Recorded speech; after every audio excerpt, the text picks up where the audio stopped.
नमस्कार मित्रांनो, सर्वात अगोदर आपल्या सर्वांना महाशिवरात्रीच्या हार्दिक मंगलमय शुभेच्छा। तर मित्रांनो, सध्या शाळा स्तरावर आपण स्कॉप पोर्टलवर काम करत आहोत। इथे संपूर्ण माहिती आपल्याला भरायची आहे आपल्या शाळेची मानकानुसार। तर मित्रांनो, त्याची संपूर्ण सिरीज आपण आपल्या व्हिडिओच्या द्वारे आपल्या चॅनलवर बघत आहोत। आणि मित्रांनो, स्कॉप पोर्टलच्या व्यस्ततेमध्ये एक युडाइस पोर्टल करून महत्त्वाची अपडेट आलेली आहे। तर मित्रांनो, युडाइस पोर्टलवर आपल्याला एक महत्त्वाचं काम करायचं आहे, डाटा सर्टिफाय करायचा आहे। तर तो कसा करायचा आहे, कशा पद्धतीने ते माहिती भरायची आहे, याची संपूर्ण सविस्तर डेमोसहित माहिती आपण या व्हिडिओमध्ये जाणून घेणार आहोत। तर नमस्कार, मी राज मेश्राम, मराठीशाळा.com या यूट्यूब चॅनलवर पुन्हा एकदा आपलं सहर्ष स्वागत आहे। मित्रांनो, युडाइस प्लस 2024-25 ची अत्यंत महत्त्वाची अपडेट असणार आहे।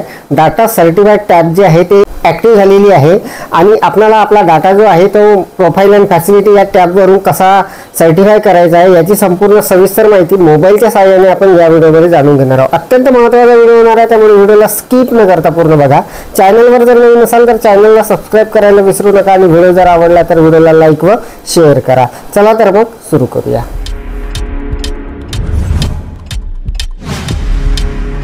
युडाइस पोर्टलची अत्यंत महत्त्वाची अपडेट असणार आहे, महत्त्वाचं हे काम असणार आहे आणि हे आपल्या मोबाईलच्या सहाय्याने अगदी सहजपणे होणार आहे। तर बघा, आपल्या मोबाईलमध्ये क्रोम ब्राउझरमध्ये मी युडाइस प्लसचं पोर्टल सर्च करून घेतलेला आहे। हा जो पहिला रिझल्ट आलेला आहे यावर आपण क्लिक करून घेणार आहोत। यावर क्लिक केल्यानंतर बघा, हा नवीन इंटरफेस आपल्यासमोर येणार आहे अशा पद्धतीचा।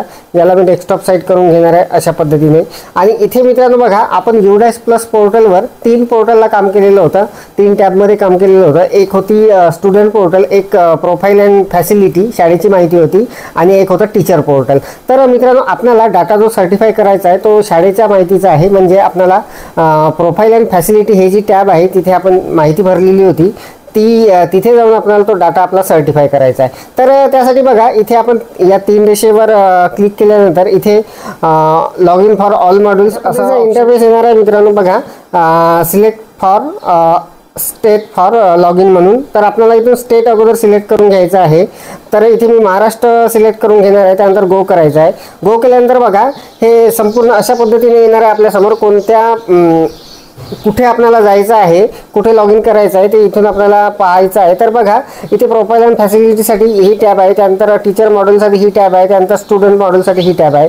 तर बघा, आपण प्रोफाइल अँड फॅसिलिटी या टॅबमध्ये काम करायचं आहे, म्हणजे शाळेची जी माहिती भरलेली आहे आपण प्रोफाइल अँड फॅसिलिटी तिथे आपल्याला लॉग इन करून घ्यायचं आहे। तर बघा, तिथे बाजूला प्रोफाइल अँड फॅसिलिटी आणि बाजूला लॉग इनचं बटन असणार आहे, त्यावर आपण क्लिक करणार आहोत। त्यावर क्लिक केल्यानंतर नवीन एक इंटरफेस आपल्यासमोर उघडलेला आहे आणि इथून आपल्याला तिथे लॉग इन करून घ्यायचं आहे।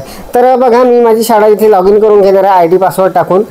खाली मित्रांनो एक कॅप्चा आपल्याला दिसणार आहे, तो जसाच्या तसा टाकून आपल्याला तिथे लॉग इन करायचं आहे। तर ID पासवर्ड आणि त्यानंतर हा जो कॅप्चा आहे तो जसा तसा इथे टाकलेला आहे। आता लॉग इन करणार आहोत। तर बघा, मी लॉग इन करतो। लॉग इन केल्यानंतर आता एक नवीन इंटरफेस आपल्यासमोर आलेला आहे। तर बघा, इथे एक इम्पॉर्टंट अलर्ट म्हणून आहे, last date due to complete UDISE profile and facility module entry is 15 February, म्हणजे 15 फेब्रुवारीपर्यंत इथे माहिती भरण्यासाठी ही डेट देण्यात आलेली होती। तर ही डेटसुद्धा आता संपलेली आहे मित्रांनो, आणि बहुतेक सर्व शाळांची माहिती भरून झालेली आहे। तर बघा, याला सिम्पली आपण ओके करणार आहोत, त्यानंतर हे जाणार आहे इथून। तर याला ओके केल्यानंतर बघा, आता हा नवीन इंटरफेस आपल्यासमोर आलेला आहे। इथे आपल्याला 3 टॅब दिसणार आहे, डाउनलोड, प्रीफिल्ड, डिसेप म्हणून, त्यानंतर प्रोफाइल अँड फॅसिलिटी आणि युजर मॅन्युअल। तर आपल्याला प्रोफाइल अँड फॅसिलिटी हे जे टॅब आहे यावर क्लिक करून घ्यायचं आहे। सिम्पली यावर मी क्लिक करतो।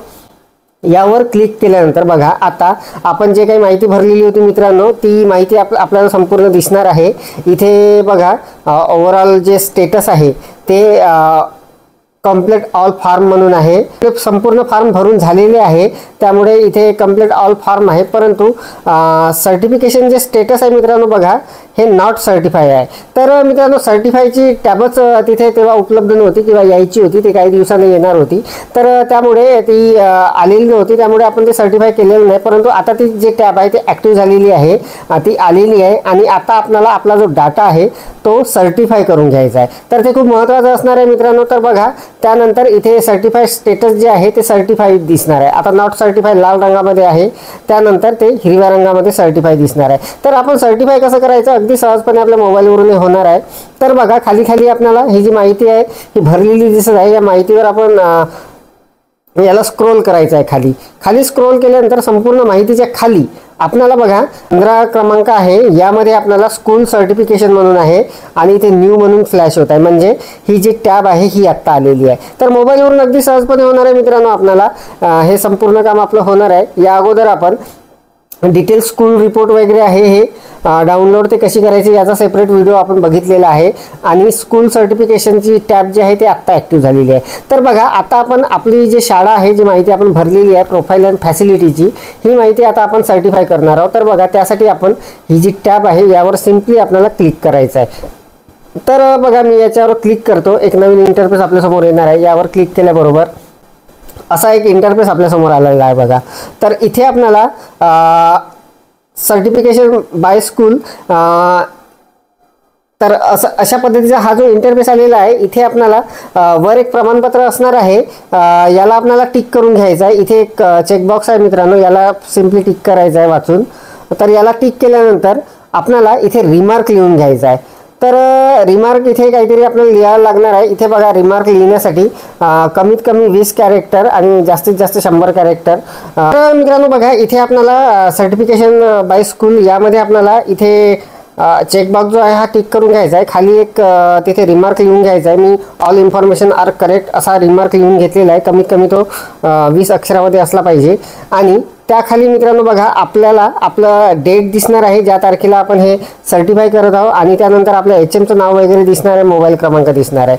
आणि त्यानंतर खाली एक बटन आहे सर्टिफायचं, यावर आपल्याला सिम्पली क्लिक करायचं आहे. तर बघा हा संपूर्ण इंटरफेस आपल्याला अशा पद्धतीने दिसणार आहे आणि अगदी सहजपणे मोबाईलवरून आपण हे करणार आहोत आणि हे खूप महत्त्वाचं असणार आहे मित्रांनो. तर बघा आता मी याला सर्टिफायवर क्लिक करतो. सर्टिफायवर क्लिक केल्या मित्रांनो बघा इथे आपल्याला सर्टिफाय करण्यापूर्वी काही जर तिथे राहिलेलं असेल तर तिथे एक वॉर्निंग येणार आहे. तर बघा इथे वॉर्निंग आलेली आहे इनकन्सिस्टन्सी म्हणून. तर school have some inconsistency please check म्हणून आलेलं आहे. तर इथे काहीतरी असेल कदाचित, तर मी ते चेक करून घेतो. तर मित्रांनो बघा तिथे इनकन्सिस्टन्सी म्हणून एक चेक करा म्हणून आलेलं होतं. तर इथे एक टॅब आपल्याला दिसणार आहे स्कूल सर्टिफिकेशनच्या वर इनकन्सिस्टन्सी डिटेल म्हणून, त्यावर आपल्याला सिम्पली क्लिक करायचं आहे. तिथे काहीच आपल्याला करायचं नाही आहे, ते चेक करून घ्यायचं आहे. ते हेल्थ कॅम्प जे आहे आपल्या शाळेवर लागलेले होते त्या संबंधात ते असणार आहे माहिती. त्यानंतर पुन्हा आपण स्कूल सर्टिफिकेशनवर क्लिक करणार आहोत आणि इथे बघा मी पुन्हा ते भरून घेणार आहे. आता नंतर इथे रिमार्क लिहून घेतलेला आहे ऑल इन्फॉर्मेशन आर करेक्ट म्हणून आणि त्यानंतर संपूर्ण माहिती इथे बरोबर आहे. आता सर्टिफायवर मी परत एकदा क्लिक करणार आहे. सर्टिफायवर क्लिक केल्यानंतर ती वॉर्निंग मित्रांनो येणारच आहे आपल्याला. तर त्याला आपल्याला इग्नोर करून इथे प्लीज प्रोसीड फॉर सर्टिफिकेशन यावर क्लिक करून घ्यायचं आहे सिम्पली. तर बघा यावर मी क्लिक करतो. यावर क्लिक केल्यानंतर बघा एक कन्फर्मेशन आपल्यासमोर येणार आहे अशा पद्धतीने. तर याला आपल्याला सिम्पली वाचून घ्यायचं आहे आणि कन्फर्म करून घ्यायचं आहे. तर बघा याला मी कन्फर्म करतो. कन्फर्म केल्यानंतर बघा school certification school data has been certified successfully. तर school data has certified successfully यामध्ये सर्टिफाय किती तारखेला कोणत्या वेळेला झालेला आहे, कोणातर्फे झालेला आहे, तिथे शाळेचा UDAS क्रमांक वगैरे राहणार आहे, आपल्या मुख्याध्यापकाचं नाव वगैरे संपूर्ण राहणार आहे, तिथे मोबाईल क्रमांक वगैरे सर्व माहिती तिथे थोडक्यामध्ये राहणार आहे. आणि बाजूला इथे परत आपल्याला डिटेल रिपोर्ट कार्ड म्हणजे DRC डाउनलोड करण्यासाठी टॅब आहे. त्यानंतर स्कूल रिपोर्ट कार्ड डाउनलोड करण्यासाठी सुद्धा टॅब आहे आणि बॅक टू डॅशबोर्डवर जाण्यासाठी सुद्धा एक टॅब आहे. तर इथून आपण आता बॅक जाऊ शकतो. तर मित्रांनो सगळ्यात महत्त्वाचं आपल्याला UDAS प्लसच्या प्रोफाईल अँड फॅसिलिटी या टॅबमध्ये आपल्याला आपली शाळेची जी माहिती आहे जी भरलेली आहे आपण ती आपल्याला सर्टिफाय करायची आहे. तर ती कशा पद्धतीने मोबाईलवरून अगदी सहजपणे सर्टिफाय करायची याचा लाईव्ह डेमो आपण बघितलेला आहे. आपला डाटा सर्टिफाय केल्यानंतर आपण जर परत डॅशबोर्डवर आल्यानंतर आपल्याला हे जे ओव्हरऑल स्टेटस आहे ते आता हिरव्या रंगात आलेलं आहे. सर्टिफिकेशन स्टेटस सर्टिफाईड म्हणून आलेलं आहे. तर हे आपली प्रोसेस पूर्ण झालेली आहे. त्यामुळे आता सर्टिफाईड म्हणून आलेला आहे. आपला डाटा सर्टिफाईड अगदी सहजपणे झालेला आहे, अगदी व्यवस्थित झालेला आहे. तर मित्रांनो अशा पद्धतीने आपल्याला मोबाईलवरून आपला जो डाटा आहे प्रोफाईल अँड फॅसिलिटीमध्ये UDAS प्लस पोर्टलवर तो आपला डाटा आपल्याला सर्टिफाय करून घ्यायचा आहे. तर अत्यंत महत्त्वाची अपडेट, महत्त्वाची माहिती आपण या व्हिडिओच्या माध्यमातून जाणून घेतली. अपेक्षा आहे आपल्याला ही माहिती समजलेली असेल, व्हिडिओ आवडलेला असेल. व्हिडिओ जर आवडलेला असेल तर व्हिडिओला लाईक करा, शेअर करा आणि माझ्या मराठीशाळा.com या यूट्यूब चॅनलवर जर नवीन असाल तर चॅनलला सबस्क्राईब करायला विसरू नका. पुन्हा व्हिडिओ असं एका नवीन माहितीसह अपडेटसह. तोपर्यंत धन्यवाद.